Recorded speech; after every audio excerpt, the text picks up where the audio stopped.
professeur Mamadou Sangaré, directeur général de l'enseignement supérieur. Est-ce que vous pouvez nous faire un peu le point de cette rencontre?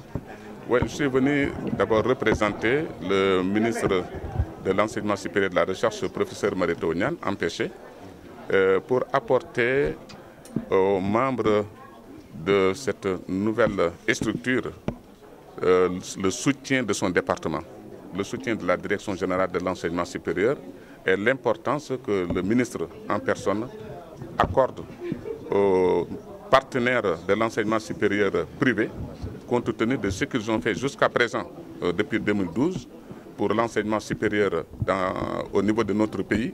Ils ont participé non seulement au recrutement des étudiants bacheliers, mais à la diversification des filières, à l'employabilité compte tenu des offres de formation qu'ils présentent au niveau de l'enseignement supérieur. Donc, leur dire la satisfaction du ministère et la volonté du ministre de les associer davantage à toutes les initiatives prises au niveau du ministère en ce qui concerne la réforme de l'enseignement supérieur et avec même nos partenaires extérieurs, donc partenaires financiers et techniques. Justement, au-delà des satisfactions, aujourd'hui, il y a un défi à relever. Vous êtes dans les instances de décision. Aujourd'hui, on parle au Sénégal de pétrole et de gaz. Est-ce qu'aujourd'hui, vous allez vous accentuer un petit peu dans les écoles de formation afin qu'on puisse trouver des étudiants qui vont... Oui, bien sûr, que plusieurs réunions ont été tenues au niveau du ministère de l'enseignement supérieur et de la recherche, présidée par le ministre Mary Teuw Niane. Il y a une réunion que j'ai présidée personnellement sur les métiers de gaz et de pétrole. Et pour cela, on va associer d'abord certains ministères. Il y a le ministère des Mines, il y a Petrosen, il y a le ministère de l'Environnement, parce qu'il y a l'aspect environnemental. Il y a les établissements d'enseignement supérieur public, mais aussi les établissements d'enseignement supérieur privé. Voilà, ils seront tous associés, ce que je dis ici. Il y a les métiers de pétrole, mais dans la diversification, il y a aussi des métiers qu'il faut créer. Parce que quand on parle de massification au niveau de nos universités, il n'y a pas de massification homogène. En fait, il y a une mauvaise répartition. Vous trouvez dans une filière comme PC1, chimie, vous prenez 3000 étudiants en première année. Mais on est sûr que 3000 étudiants, d'abord, s'ils arrivent tous, et ce que nous souhaitons, avoir même leur doctorat, toute l'Afrique ne peut pas utiliser 3000 docteurs en chimie ou en physique. Ce n'est pas possible. Bon, au moment où dans d'autres secteurs, il n'y a rien du tout.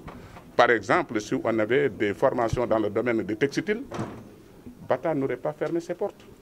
Si on avait des formations, enfin, je dis en tannerie, mais textile, il y a Sotiba, il y a des usines de Pékin qui ont fermé leurs portes. Et c'est tout ce matériel qui est là.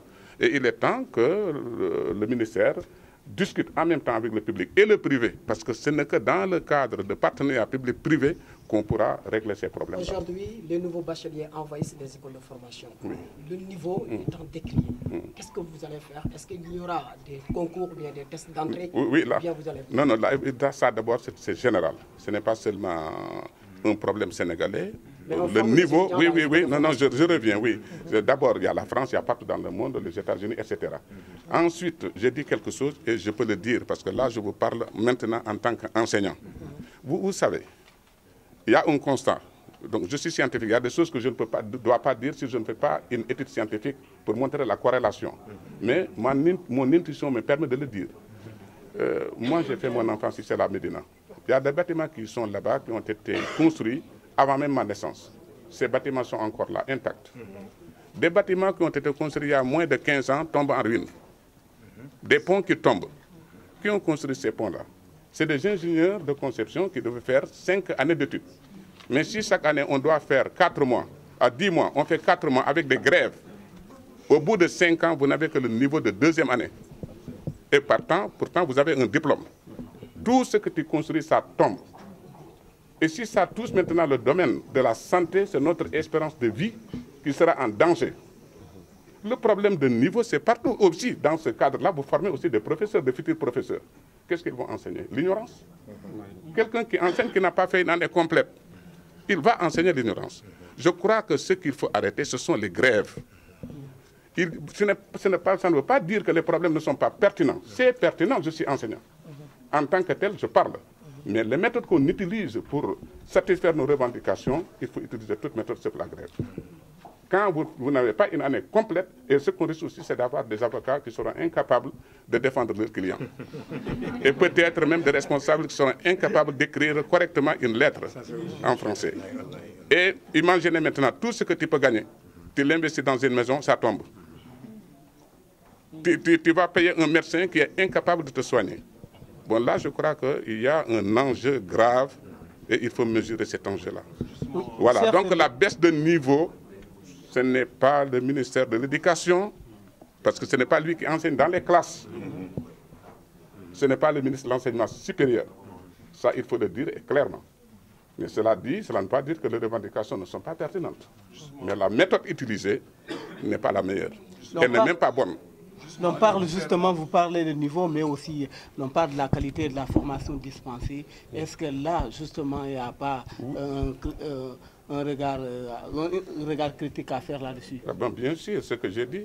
Vous savez aussi, alors qu'est-ce qu'il faut faire? Ce qu'il faut faire, c'est qu'il faut que nos structures fonctionnent correctement. Et quand je venais d'arriver à l'Université Anta Diop de Dakar, au niveau des départements de mathématiques, là où j'étais, le département fonctionnait très bien. On avait régulièrement des réunions de département. Le recrutement était correct. On ne recrutait pas seulement sur la base de performance. Ce n'est pas parce que la personne il a fait ses études à MIT ou bien à Paris 6. À Paris 6, il y a des gens, mais aussi il y a des rats, il y a des chats. Ce n'est pas parce qu'il a été encadré par tel professeur de renommée, mais ce même professeur a de bons et de mauvais étudiants. On ne peut pas recruter sur la base de diplôme. Quand on recrute quelqu'un dans un département, il y a beaucoup d'autres critères. Il est conseiller d'abord, au niveau de son ensemble département. Il doit apporter, il doit faire des initiatives, il doit connaître l'économie de son pays, orienter ses offres de formation à la satisfaction des besoins.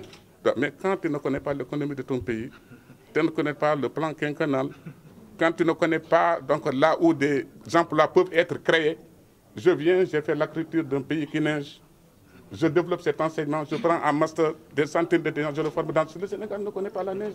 Et au nom de l'autonomie universitaire, non, c'est l'université qui est autonome. L'enseignant n'est pas autonome. Si j'ai à développer, je développe, comme on dit, la culture de la cacahuète pour avoir la bonne qualité.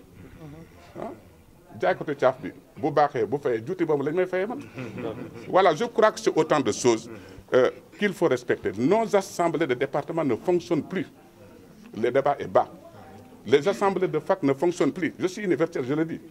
Maintenant, on parle de tout, sauf de qualité. Or, les offres de formation doivent être discutées au niveau des assemblées de département, assemblées de fac, assemblées d'université. Là, on parle de revendications, on ne parle pas de ça. Ce n'est pas le ministre de l'Enseignement supérieur ou de l'Éducation qui doit nous proposer des filières. Moi, je suis professeur, par exemple, si je suis professeur de chimie, mais c'est à moi de proposer des filières de chimie organique. Je dis, écoutez, créez un institut de tannerie, un institut de textile. Ce n'est pas le ministre qui doit le faire. Vous faites des projets et le gouvernement appuiera. Mais non, excusez-nous, le directeur doit partir, il va faire une intervention en Wolof.